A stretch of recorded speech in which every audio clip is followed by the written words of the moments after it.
श्री शिवाय नमस्तुभ्यम। ओम नमः शिवाय। मैं हूं नेहा और आप सभी का स्वागत करती हूं अपने भक्ति चैनल पर।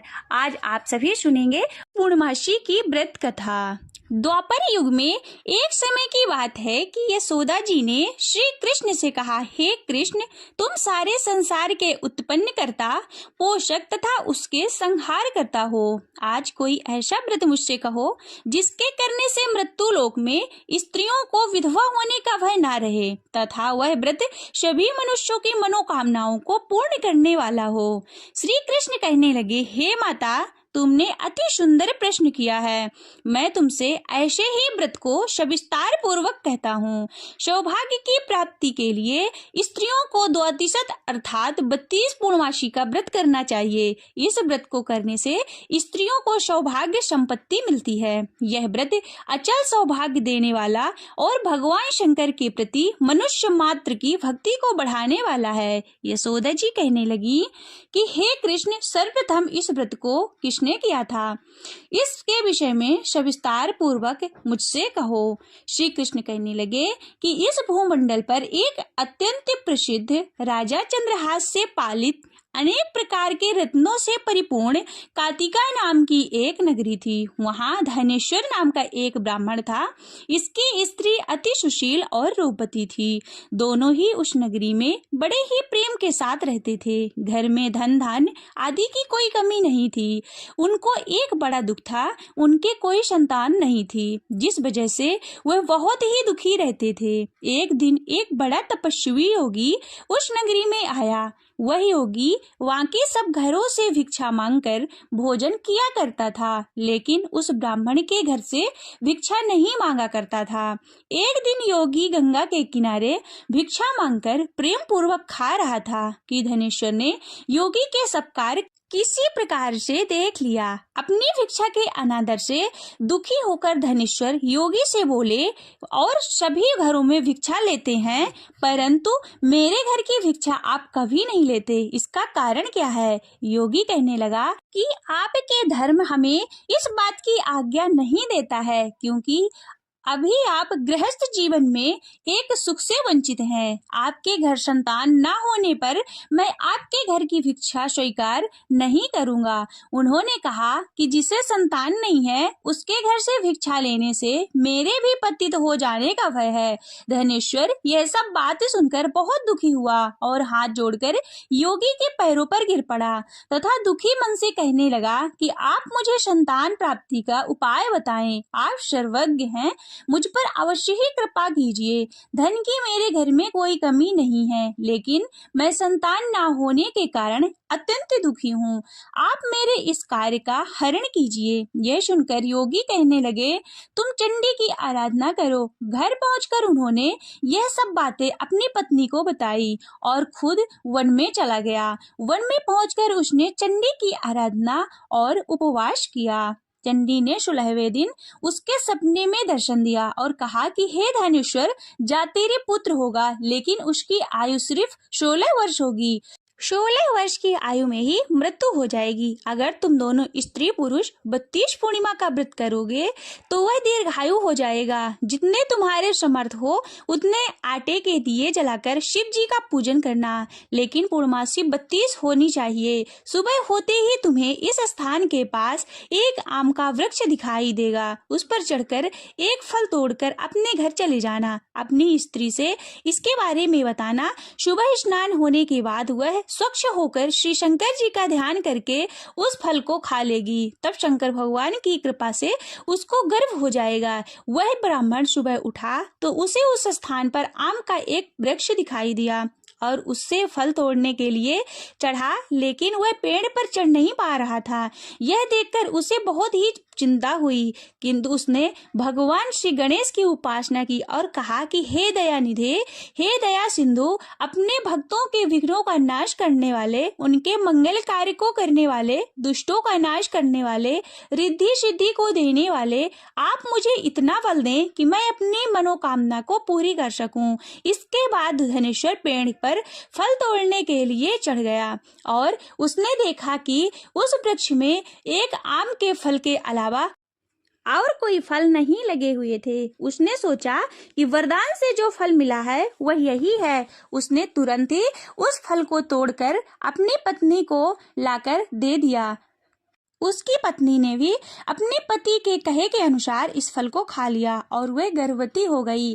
देवी की कृपा से उसे बहुत ही सुंदर पुत्र पैदा हुआ। उसका नाम उन्होंने देवीदास रखा। माता पिता के हर्ष के और शोक के साथ वह बालक बढ़ने लगा। भगवान की कृपा से बालक बहुत ही सुंदर और सुशील था। विद्या पढ़ने में बहुत ही निपुण था। दुर्गा जी की कथा के अनुसार उसकी माता ने 32 पूर्णिमा का व्रत रखा। जैसे ही 16वां वर्ष लगा तो दोनों पति पत्नी बहुत ही दुखी हुए और उन्होंने सोचा कि कहीं उनके पुत्र की मृत्यु ना हो जाए। उन्होंने सोचा अगर यह घटना उनके सामने हो गई तो यह सब कैसे सहन कर पाएंगे।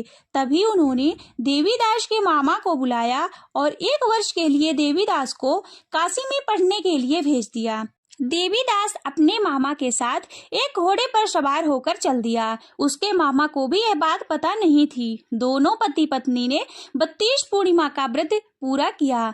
दूसरी तरफ मामा और भांजा दोनों रात गुजारने के लिए रास्ते में एक गांव में रुके। उस दिन उस गांव में एक ब्राह्मण की कन्या का विवाह होने वाला था। जिस धर्मशाला में वर और बारात के बाकी लोग रुके हुए थे उसी धर्मशाला में देवीदास और उसके मामा ठहर गए। उधर कन्या का तेल आधी चढ़ने के बाद जब लग्न का समय आया तो वर की तबीयत खराब हो गई। वर के पिता ने अपने परिवार वालों से विचार विमर्श करके कहा कि देवीदास मेरे पुत्र के जैसा ही सुंदर है, क्यों ना मैं विवाह के सारे लग्न इसके साथ करा दूं और बाद में बाकी के सारे काम मेरे बेटे के साथ पूरे हो जाएंगे। ऐसा कहने के बाद वर के पिता देवीदास को मांगने के लिए उसके मामा के पास आए और उन्हें सारी बात बताई। मामा ने कहा कि जो कन्यादान में कुछ भी मिलेगा वह सब हमें दे दिया जाए तो मेरा भांजा इस बारात का दूल्हा बन जाएगा।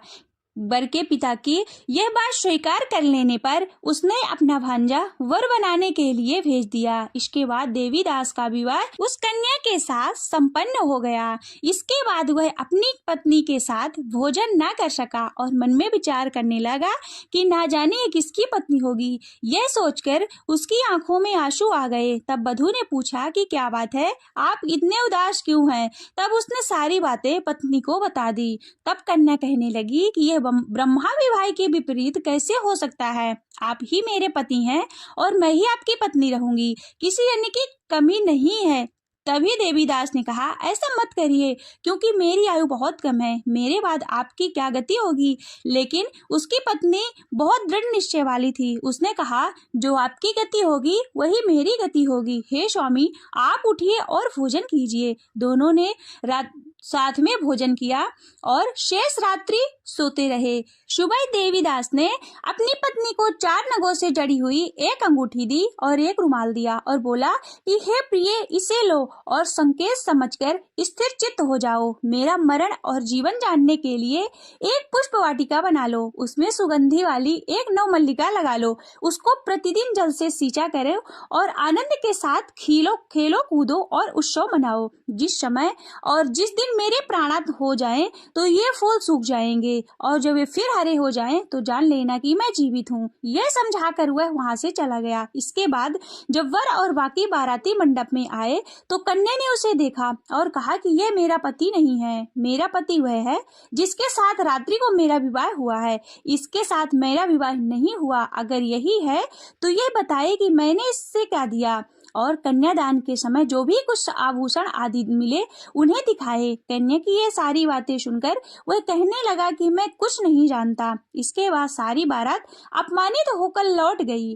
भगवान श्री कृष्ण बोले, हे माता, इस प्रकार देवीदास काशी में चला गया। कुछ समय बाद एक सर्प उसको डसने के लिए वहां पर आया, लेकिन वह उसको डस नहीं पाया क्योंकि उसकी माता ने 32 पूर्णिमा का व्रत पहले से ही कर रखा था। थोड़ी देर बाद काल वहां पर पहुंचा। भगवान की कृपा से तभी वहां माता पार्वती, भगवान गणेश जी आ गए।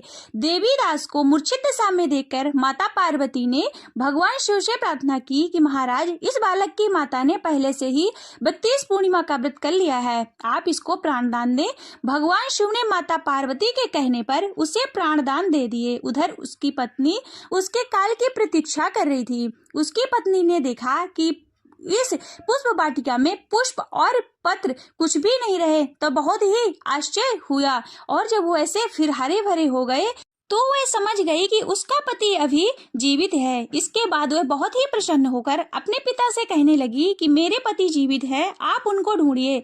इधर 16वां वर्ष व्यतीत होते ही देवीदास और उसके मामा भी काशी से चल दिए। इधर उसके ससुर उसको ढूंढने जाने ही वाले थे कि उसने देखा कि देवीदास और उसके मामा सहित आ रहे हैं। यह देखकर उन्हें अपने घर ले आए। वहां सारा गांव इकट्ठा हो गया और कन्या ने भी उसे पहचान लिया। देवीदास ने उसके बाद अपनी पत्नी और मामा को लेकर वहां से चल दिया। उसके ससुर ने भी उसे बहुत सा धन दहेज दिया।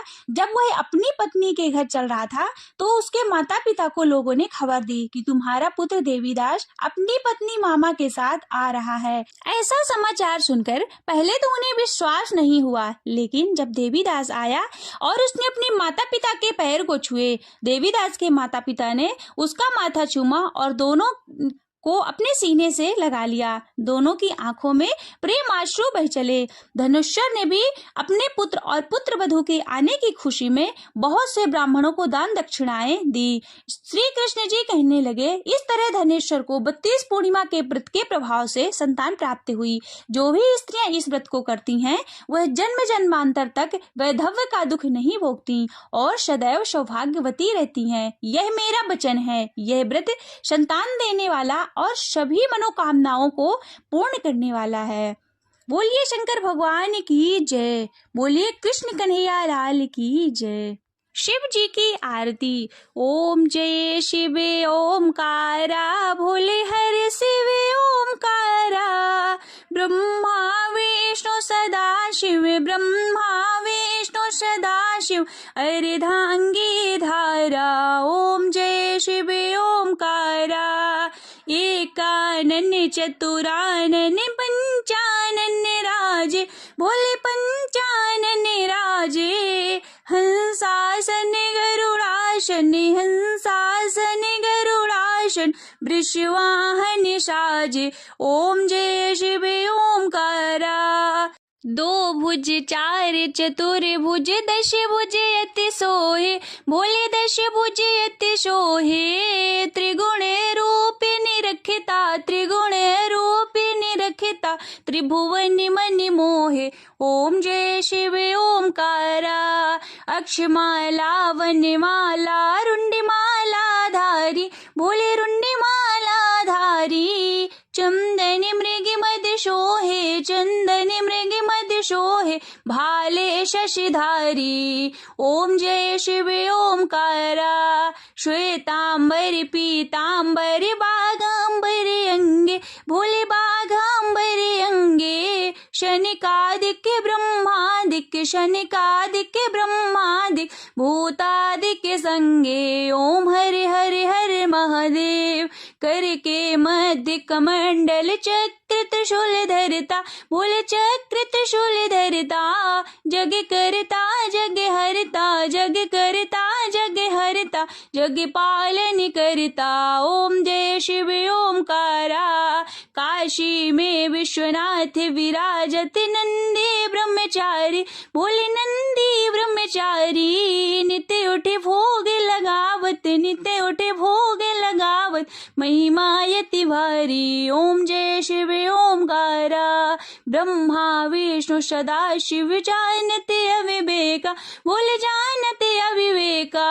प्रणवाक्षर के मध्य, प्रणवाक्षर के मध्य, ये तीनों एका। ओम हरे हरे हर महादेव।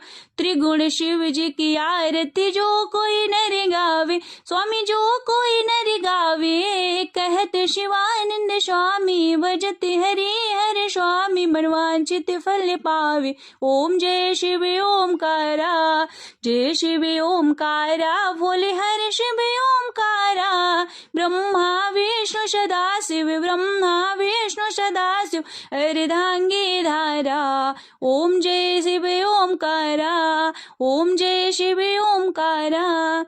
नमः पार्वती पतये, हर हर महादेव।